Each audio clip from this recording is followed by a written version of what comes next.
Hey guys, this is Jon and Austin, and this is a weird episode of the Meatgistics podcast. You might notice it doesn't sound quite like it normally does. Austin and I are in his truck on our way up to Missoula, Montana. We've been in the car just under 12 hours, 11 hours at this point. It is about a 20-hour drive. Our plan right now is to go straight through the entire time, only stopping for gas and the occasional bathroom break.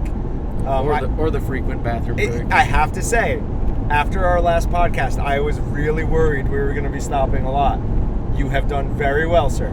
My throat is killing me today, and we're doing the podcast 11 hours in, but I'm trying not to drink water. He's doing a great job, folks. Very, very good job. Every time you've stopped, I'm glad we have stopped as well, though I could have continued to hold it. All right. So, what are we doing? We're going up to Missoula, Montana to attend our first rendezvous with Backcountry Hunters and Anglers. So Backcountry Hunters and Anglers, we are now a national sponsor. A lot of you listeners will remember Kurt Ratzliff, who's been on the podcast probably more than anybody else. We really liked what he was doing for us, so we decided to reach out to National.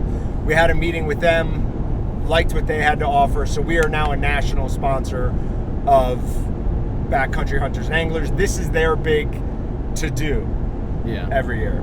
On the way up, Josh Mills called us and invited us to their big dinner event.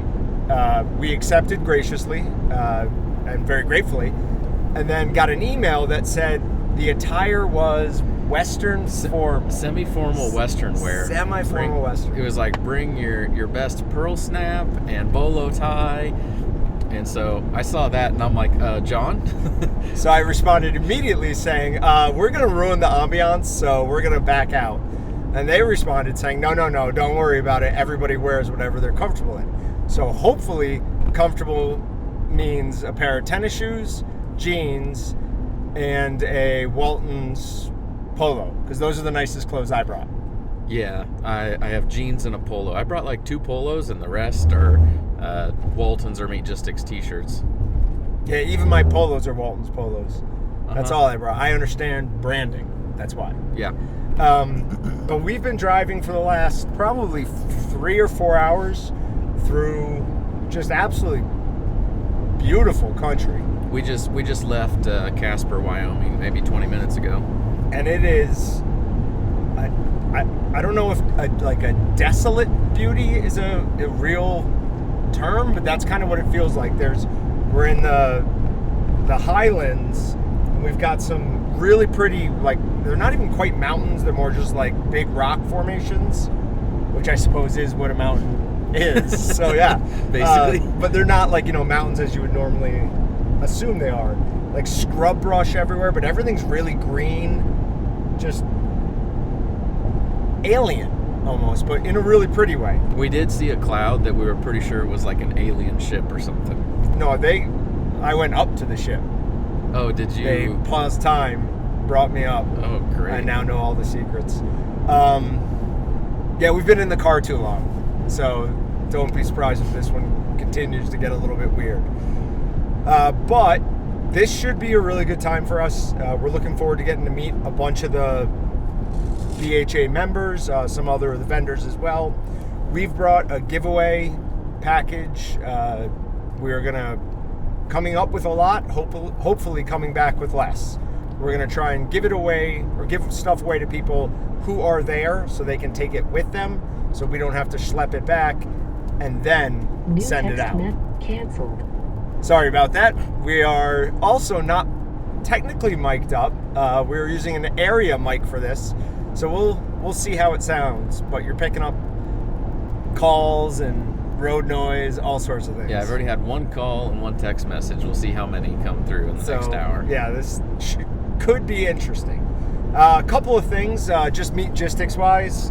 In the next week or so, hopefully, we are updating to not like one newer version, but it's like 4 or 5 steps to the most recent version of Node BB. So we should have a few more functions for you guys.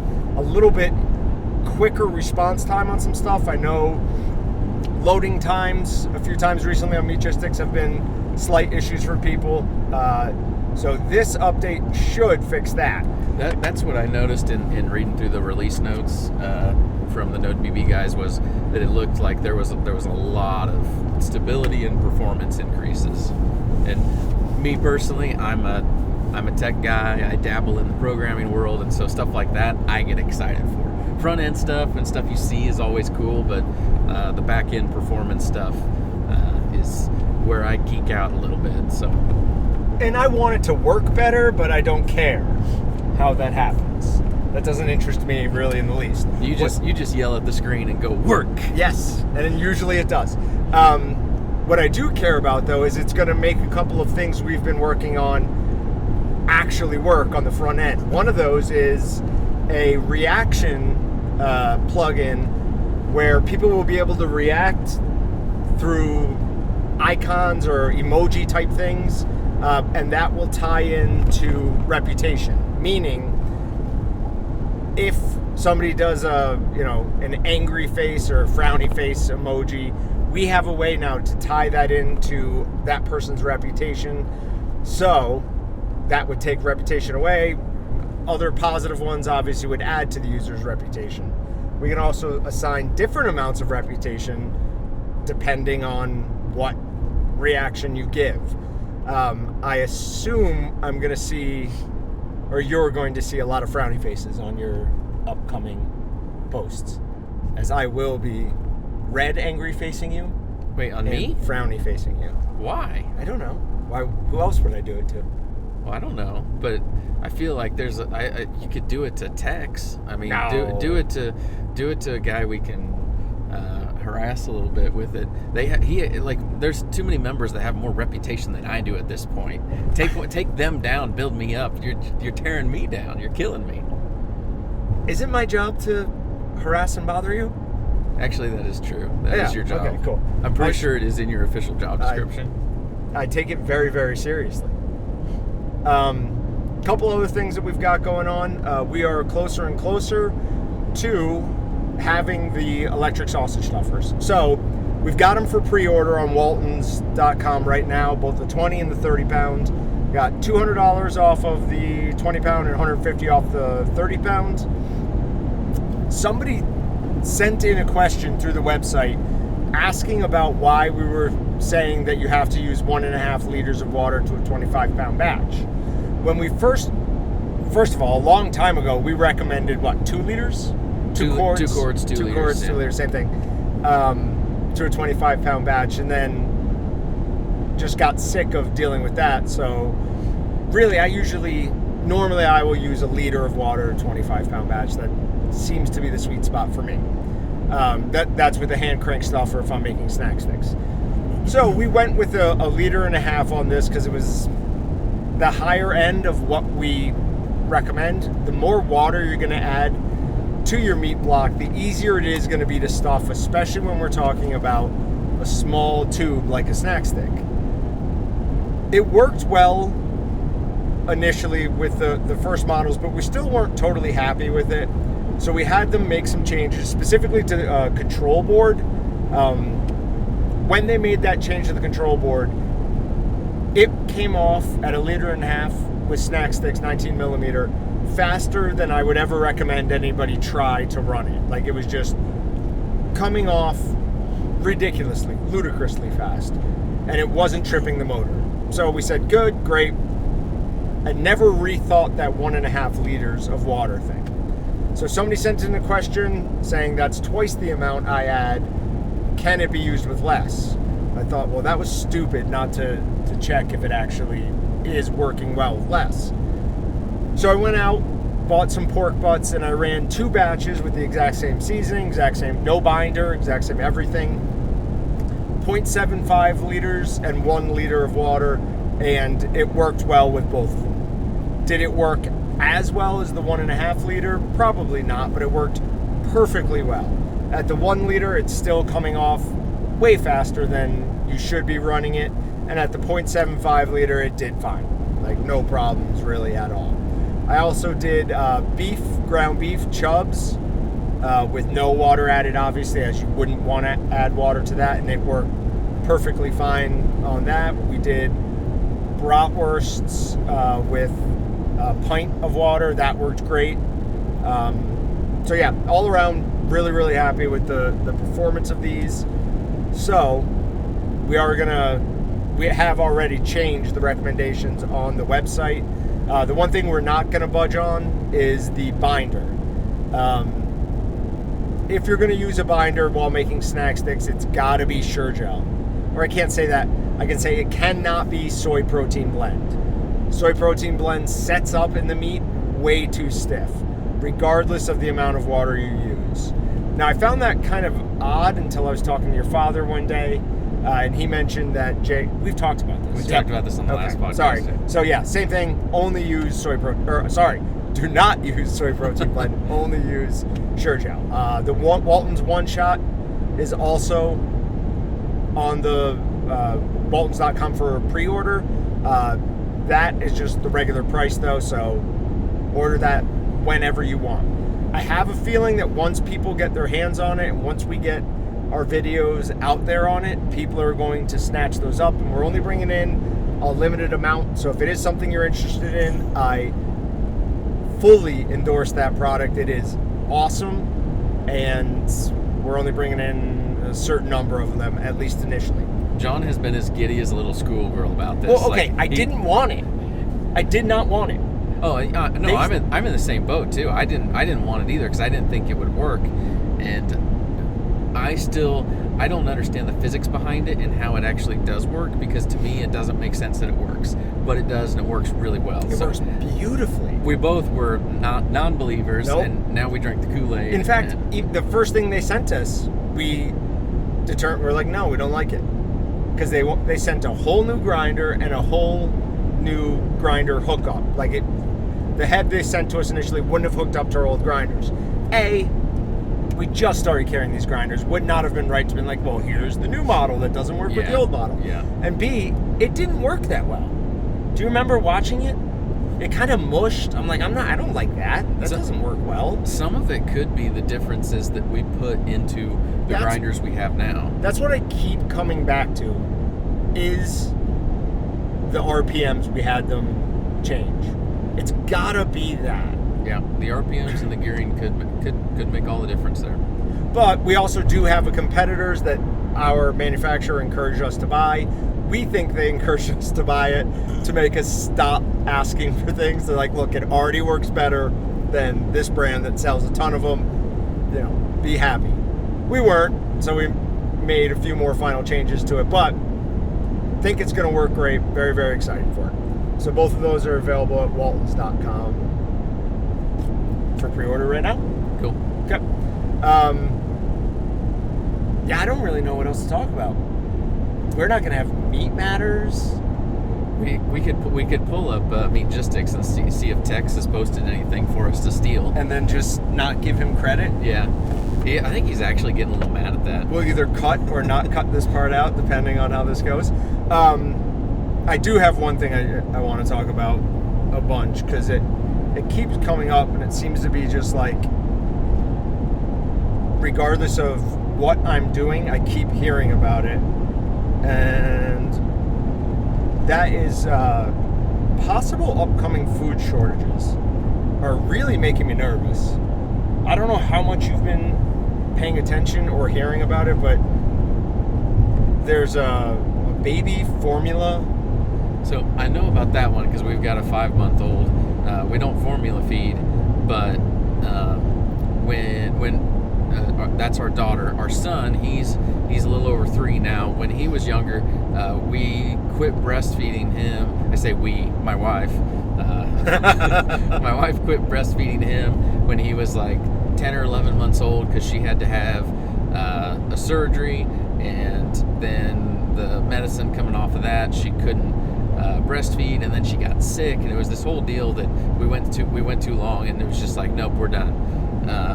Well, I forget what it was, but my wife was talking about something the other day, and she's like, I'm not even going to look into that or ask questions about it, because if it ends up with me having to have surgery at all, then that's going to be a problem with our daughter Gemma and breastfeeding. And what I know from the whole formula shortage, it's I don't remember. We listened to something on the radio earlier today too about it. I don't know if you caught that, but I want to say like, well, they were saying 30%. Yeah, well, they were saying do not make your baby's formula at home. Oh yeah, like that was on Timcast.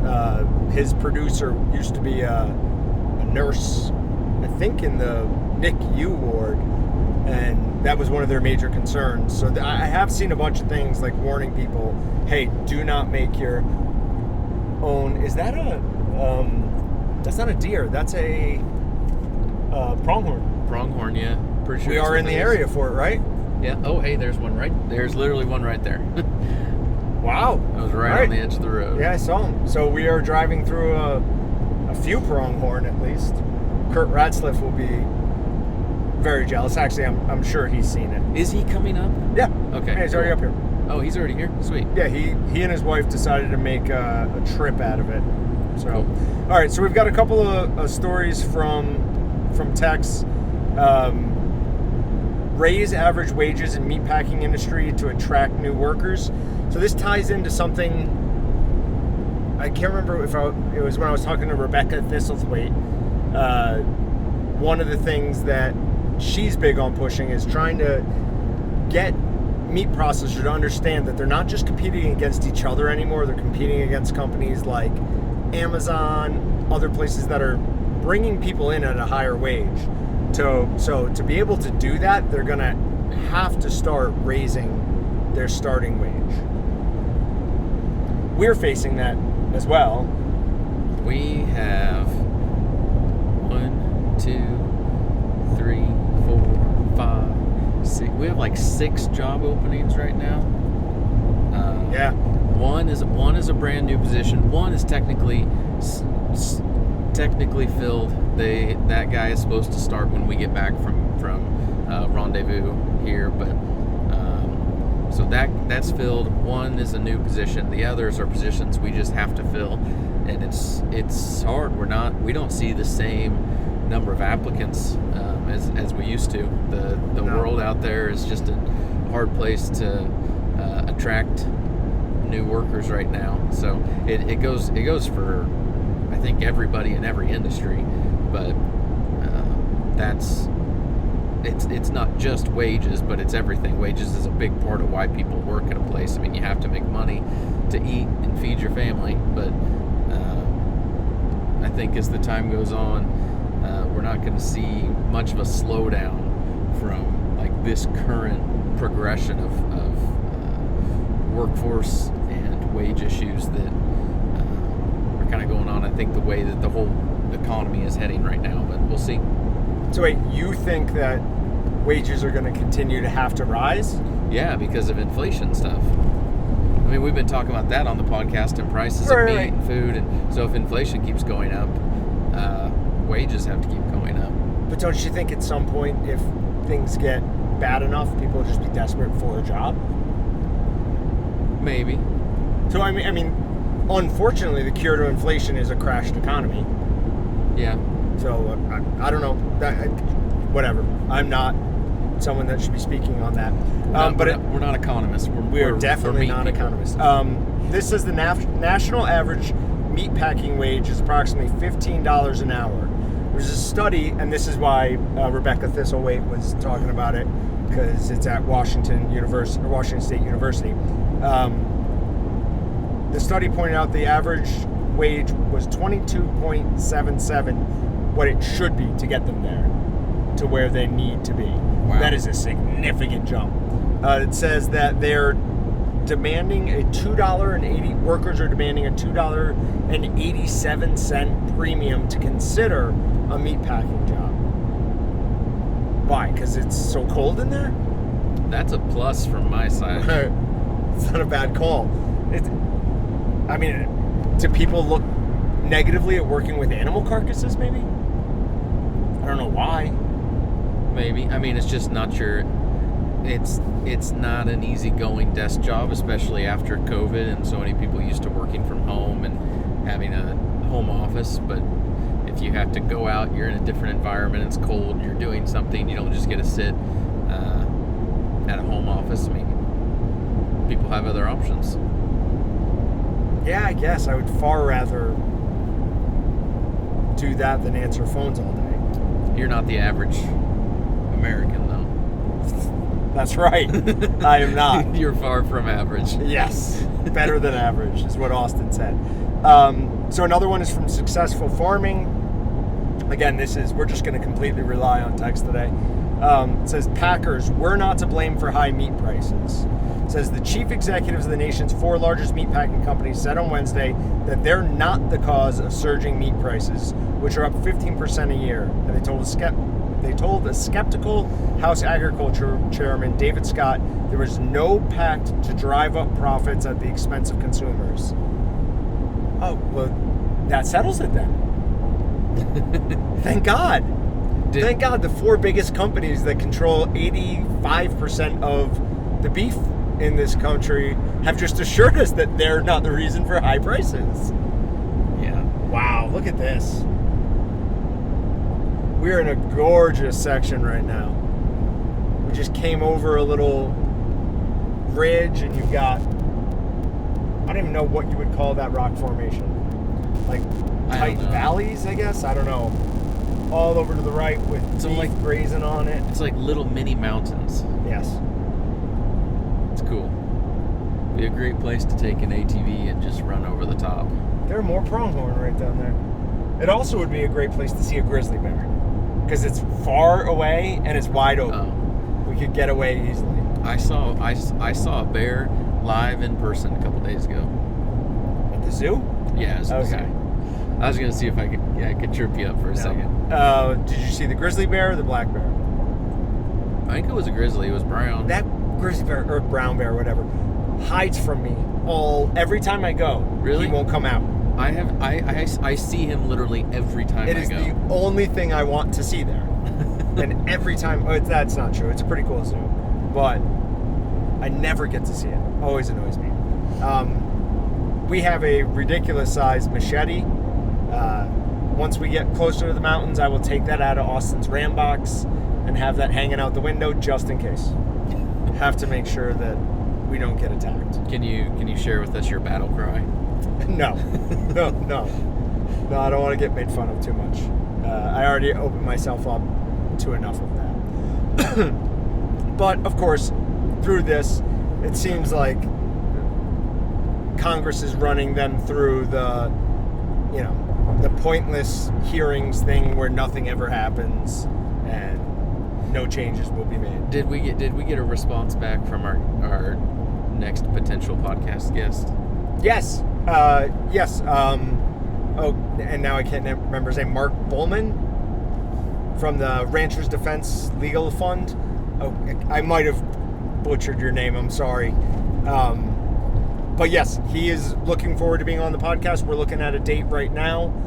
Should be really, really interesting guest.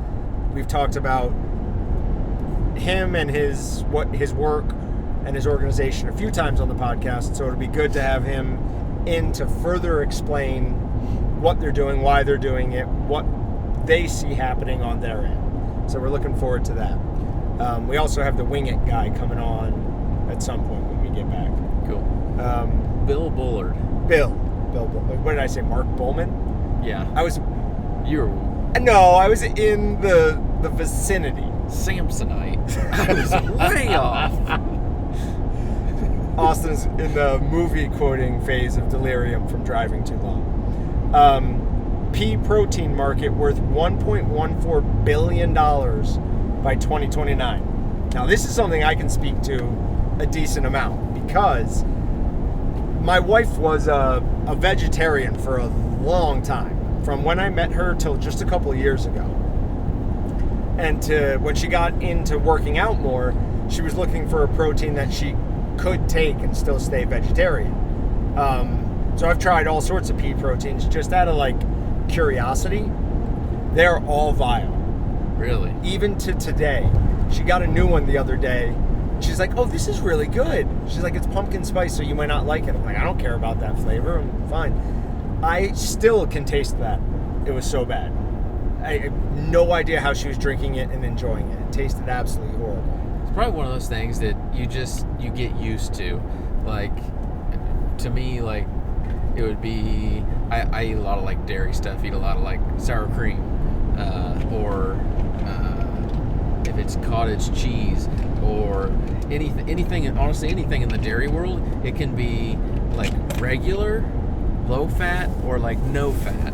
You take sour cream and you eat no fat sour cream and eat regular sour cream, and huge difference. The no fat is disgusting, but And it's if you just commit to eating it and you eat it like for like a week straight, that's all you do is every time you're making a dish, you're putting your non-fat sour cream into it, then your body's like, oh, this is what sour cream is supposed to taste like, and you think it tastes good. Stop that immediately. The no-fat version of anything is always many, many times worse for you. I'm not saying it's Many better times or worse for you. I'm just saying it tastes horrible from the start if you're used to the real stuff. But then why not eat the real stuff that has the fat that's good for you and not all the sugar in it? Because most people just look at it and they don't get into the deep science about what's really in it, what's good for me, what's not. They just go, oh, non-fat, that's good for me. There's a whole ton of them over there. No, I think more people pay attention to what's in the label. That was actually a big part of what we were doing up at Iowa State University, was talking about clean label, simple labels, and how that's like basically it's a demand from consumers nowadays. See, but I almost disagree with that, because that's where the industry had started trending. I want to say like 6-8 years ago, and that I heard a lot about that. But lately, too many of like the meat substitutes and some of the stuff that is an alternative for this, alternative for that, you look at the label and they're not clean, not at all. They're the total opposite of clean. And so I think it's like shit. It's going to shift back around unless the whole alternatives to this and that goes away, Which is already happening. We've already seen the market started to stagnate and I wouldn't say collapse, but go down for those meat substitutes. And I think that is probably part of it. And it's anecdotal, but whatever. I was at a friend's house last weekend, and the wife mentioned something about clean label. So I picked her brain. I'm like, listen, I asked her, I'm like, oh, why do you care about that? And she looked at me like, almost like I was accusing her. I'm like, no. I'm literally just curious. Like, this is a big thing in our industry. I want to talk to a consumer one-on-one on it. She had literally no good reason for it. She's just like, well, I just feel more comfortable if I can, if I know what they are. I'm like, well, okay, you could take any of those things and look them up and figure out what they are. She's like, yeah, but I won't. I'm like, okay. But then I explained the no nitrites bacon to her is literally the same thing as regular bacon. You're just getting charged more for it. She was surprised by that. We talked about BHA and BHT. Those are two very strong antioxidants that are amazing for use. But people don't like them because they're a 3-letter acronym. But they're perfectly fine. They're perfectly safe. So I don't know. I see it continuing because I think it's gotten in with the whatever you want to. Soccer moms is a little bit pejorative maybe, but moms are paying attention to that stuff now. Once that happens, once moms start making decisions on things like that, that will be a requirement. Sometimes people look at something and just think it looks scary. I don't know if I'm going to use the exact right word here, but it's something like this. You ask somebody, hey, would you be willing to take a drink of something that it's new, I'm trying, it's called dihydrogen oxide, and some people will just be like, no, that sounds scary. Well, it's just H2O. It's just water. It's totally fine, but it sounds scary. So yeah,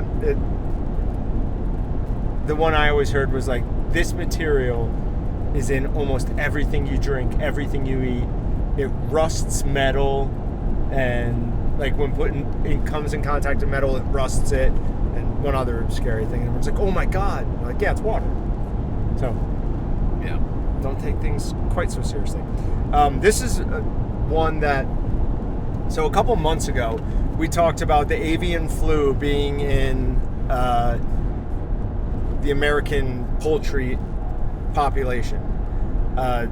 15 tons of poultry was just recalled from a Decatur plant. It says over 15 tons of ready-to-eat chicken breasts that came from Wayne Farms in Decatur are being recalled due to concerns that the poultry may be undercooked. So, not that it's infected with avian flu or that anything is really wrong with it other than it's undercooked. Now, if you bought some of that, I still would recommend you throw it out, but couldn't it just be finished? It's obviously frozen. Couldn't you just then finish cooking it? Yeah, probably. If they're recalling it because it may not be fully cooked, the package probably states fully cooked and it doesn't have safe handling instructions on it for preparation. So just it's a legal thing. They have to do that. If I could find some of that for free, I would fill up more of my freezer with it. So, avian flu continues to be a problem within the poultry industry, both turkey and chicken, more chicken, but also in the turkey industry. When I first was talking about this a few months ago, I said I was going to go buy all of the chicken at Dillon's. I was not joking. I went and bought all of the fresh chicken there. I have since eaten one of those packages because I didn't feel like running the store, but I've been leaving that in my freezer and just buying what's available. Prices have continued to go up slightly on that. I think when I bought it, I want to say it was like $13 a package. When I went last week, I bought 4 packages, whatever. I bought a bunch more because it was down to that price again. It had been right around like $15 to $16 per package. I have no idea how many pounds are in that. I know that's bad, but I just don't pay attention to it. Is this like frozen chicken breast? Fresh. And then I vacuum seal it and freeze it. Okay. I have been telling the people who are ringing me out at the grocery store not to tell me the total and to throw out my receipt. I don't want to know anymore. Like that's it. It was ruining I usually go food shopping on Saturdays. It was ruining my Saturdays. I was mad about how much money I was spending on it.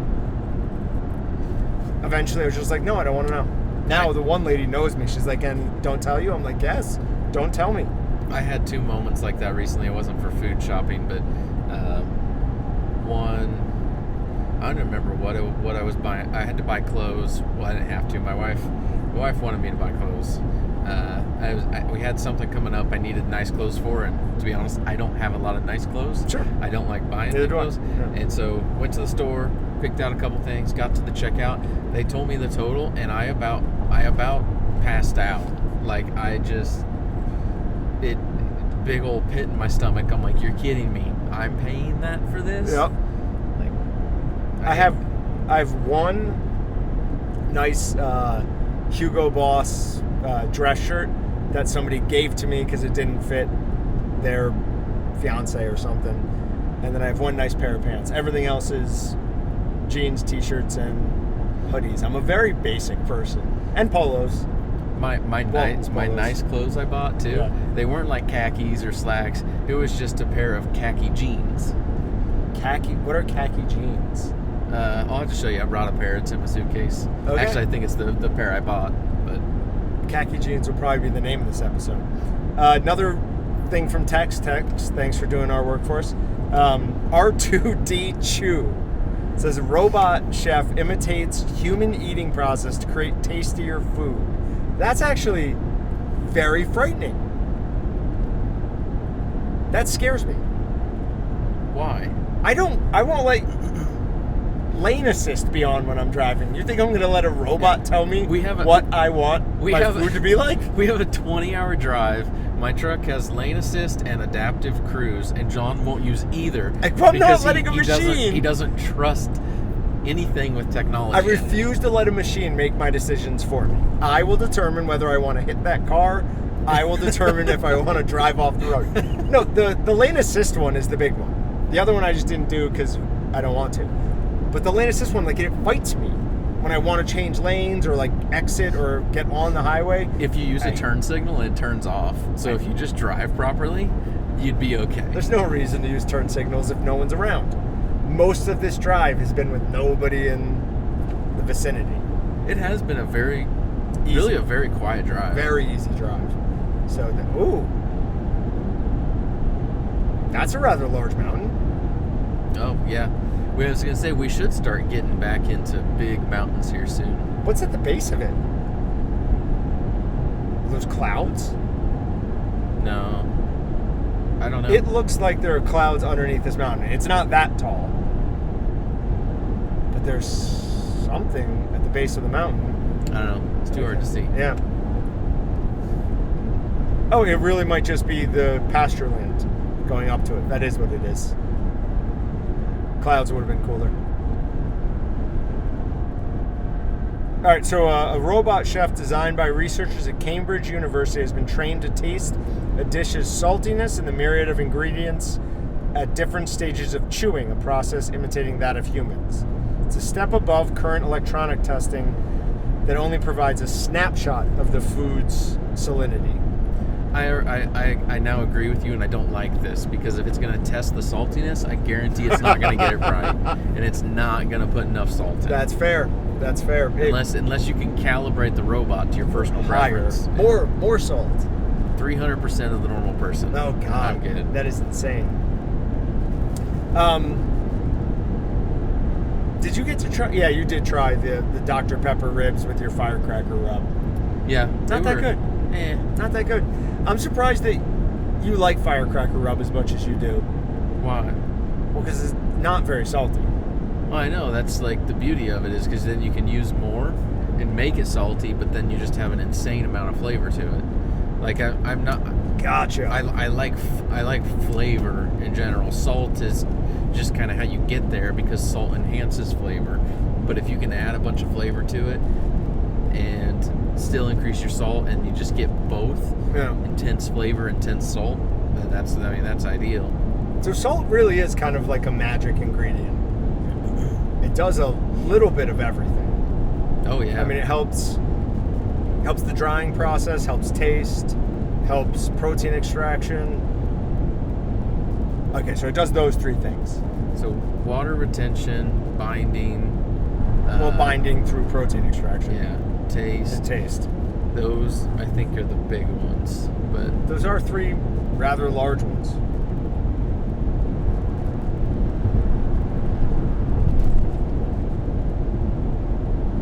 Oh, somebody has written another article on the food plant fire things that we covered a couple of weeks ago. I think Tex is just finding more articles like that just to troll you. It's not unlikely. What bothers me is I've seen like 3 of these since we did that episode. And I'm talking about like 3 new ones since we did that episode. And I want to put my conspiracy hat on and just go, yeah, no, totally, it's the Chinese or the Russians burning down our plants. But it's just not what's happening. It's the infrastructure is old and everyone's understaffed. That's just what it is in the end. But it is fun to think, what was that? I don't know. It was interesting looking, though. They've got all sorts of... There's a ridiculous amount of wildlife on the side, by the way. From, like, goats to... Well, I guess you wouldn't really call goats and beef wildlife, but... Antelopes. I didn't realize what you were talking about there. Yeah, if it's a pasture... It's not wildlife. It's not wildlife. Yeah. Well, horses, beef, pigs, no. Goats, I mean, there are mountain goats. There are wild goats everywhere, really. Are there wild horses anymore? Yes. Is that a thing? I just read something. They're going to round up, I want to say 50,000 of them. From where? They're doing a big push, I'm assuming somewhere out here-ish.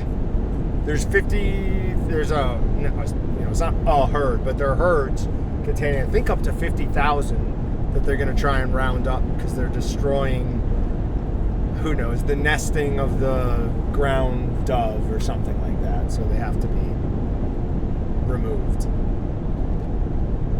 It's probably a good thing. I say that in a kind of pissy voice, but Patrick will remove all these silences.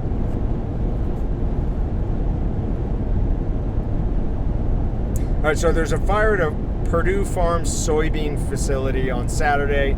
It's relatively small, just a little accidental fire, but they go on to talk about all the other ones. So I'm a big fan of Timcast, like Tim Pool's, whatever, his news organization. And I read their article the day before we talked about it, or the day after, and they had dates like so far wrong. One of their dates was off by 2 years. So I emailed them at corrections@timcast.com, and they did correct the article. But I think a lot of these people are not understand. Like, they see 9 in August. They think that's all the same August. This has been going on over 3 years. It was 2019, 2020, 2021, and now we're even into 2022. This has not been compacted. There was, in early 2021, there was a run where they were back to back to back to back to back. But again, there are 36,000 of such plants across the United States. Probably not outside the realm of even averages. And I think your 36,000 number's off, though, because I think that includes more than just like a meat processing facility. So do these. I think that's. So do these. These are not just meat processing facilities. Okay, so it's. Oh yeah, this is everything. Okay. Yeah, this is. That one was soybeans. One of the really big ones was potato chips. Oh, okay. So it's just food processing plants. Yeah, it's not all just meat processing plants. I think some of the meat processing plants are the ones that got like the most attention.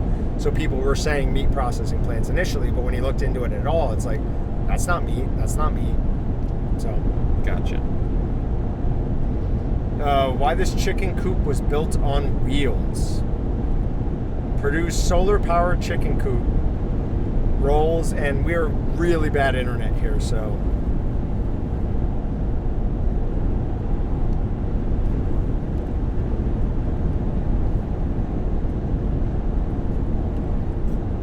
Nope, we have no internet here. That little bump we went over, yeah, made my stomach do that like drop. Oh, thing. really? Yeah, that was weird. Go over a little roller coaster ride. All right. The first Robo Coop raised chickens are about to land on your supermarket shelves this summer. It's over. It's over. Let's let them take over. The robots are going to take AI, and robots will take everything over. You know, I kind of wonder, will someday a meat processing plant basically be supervised by humans up in a glass control center, looking down and just basically watching a robot herd cattle into the building, kill them, harvest, prepare them, do everything, and out the other end, doesn't even go to an actual delivery driver. Then you'll have semi trucks that are self-driven that just take it to your grocery store. Yeah. I mean, there's more automation in every industry across the board. So yeah, very, very possible. And to be fair, Henry Ford said, I didn't make the people what they wanted. If I had asked the people what they wanted, they would have said faster horses. So maybe it's a good thing and I'm just afraid of it. I just don't know what you do with all those people who currently have those jobs. There will be other things that, I mean, look at where we are now compared to pre-industrial revolution. I mean, there's a ton of jobs that are automated now that weren't and honestly didn't even exist Right. back. Yeah, like my job didn't exist back then. Yeah, so there's going to be new, different jobs. It's just like, if you want to know what they are, no one can tell you right now because we don't know what the future holds. But when there is, when there's an opportunity, most people have a drive to do something with it, do something with their time, find different things to do, be entrepreneurial. I can't say that word, it's a hard word. But some jobs may go away, but I have a firm belief that it's just going to be new jobs in doing something totally different that's not even something that's even thought about or that we even consider or even have the ability to do right now. Yeah, maybe there'll be new technologies. You hear a lot about graphene. It's like a single molecule graphite. It's made from carbon you can pull out of the atmosphere. So that's supposed to be some super conductor, super material. So maybe there will be. But just know that when that starts happening, if you want to find me, I will be right in those mountains over there with my dogs, my guns, my wife, and probably your kids. I'll probably take your kids so that they don't get corrupted. Oh, great. So, I don't know, there's something about coming out to areas like this where it's just wide open. There's nothing around that makes me feel good. Like, I love this. If this was my backyard every day, I probably could live the rest of my life even more simply than I do, and very happy. Would you ever get tired of it? Why? Is it just because it's something that we don't get to see all the time? No, why would you get tired of this? What I get tired of is flat wheat, corn, flat wheat, corn. We got some sheep. They're wild sheep, John. No, they're not wild. There's a fence around them. No, but why would you get sick of this? No, I'm not saying I would. I'm just asking the question. I'm running through scenarios in my head right now. Like, do I get tired of, like, the things that I think are more unique to Kansas would be like sunsets, great sunsets in Kansas. I never get tired of those. Still, if I'm out driving around sunset, I still make comments to my wife a lot of times, like, "Hey, look at that! That looks awesome tonight." They're nice. I wouldn't argue that they're that much better than anywhere else. Oh, then here it is. I mean, because if the sun goes down over those mountains, you don't see the same colors. You don't see the same amount of colors that you do in a sunset in Kansas because your horizon is blocked. The true horizon's blocked by the mountains. Okay. I mean, it can be just as good other places. Yeah. But there's some places Texas where had some beautiful sunsets. Yeah, Texas really is nice and flat. No, Texas is flat. I don't know about the nice part. I disagree with that. I guess my ancestors must be from mountainous regions. It's the only thing that makes sense. Rattlesnakes out here, though. I wouldn't like that. Not a fan of snakes. Yeah. I don't care about snakes. I just don't like specifically rattlesnakes. Ooh, I've got, next time we're in the office and we do a podcast, I have 2 mystery meats for you. Do we have anything in here we can do for a meat taste test? You know, I found that random piece of chocolate earlier. I bet if you look under the seats, we might find a half-eaten well, hold on a snack stick second. from my As son. I was getting things ready, all right, no, I get it. As I was getting things in here, I did see an envelope. Do you know what's in here? Is that my registration? That's my registration. Where was that at? Oh, I gotta tell everybody now. I don't know that I should, but before I do, I gotta look in here and make sure this is right. I assumed it was junk mail or something. Oh my god. Hold on, can you do this? I'm driving. I should not be trying to open it. Okay, all so right. while you're doing that, yes, that's okay. So this was supposed to get sent in? no, that's what I need in the car. So if we get pulled over, we don't go to jail. Oh, we're good then. Yeah. Oh, okay. So, as soon as John and I left Wichita, I told him, I'm like, hey, we need to be careful. We cannot get pulled over by the police. It's like, I don't have registration. I found out the day before we were leaving. We're criminals. I got a hold of the tag office, and I was like, can you guys email or fax me updated copy? And they're like, no, privacy concerns, blah, blah, blah. You have to come in for it. Which I was like, okay, that's fine. I can do that. I get on their little queuing system, and it's so full that they're not even accepting new people in line. So I'm like, great. So that means I show up there, and it's going to take me 4 hours sitting at the tag office just to get a new copy of my registration. So I'm like, whatever. I'll gamble. I'll take those odds. Take a few $100 ticket, or wasting 4 hours sitting in the office there. But was that under the seat? It was under the seat. Okay, I know what happened then, because it could have been me, or I'm not blaming the dealership. Okay. But I had an actuator go out in the HVAC system that controlled flipping to the AC.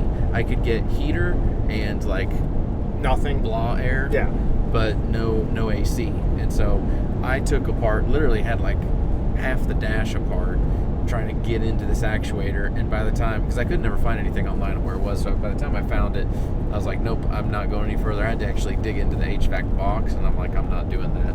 So I took it to the dealership.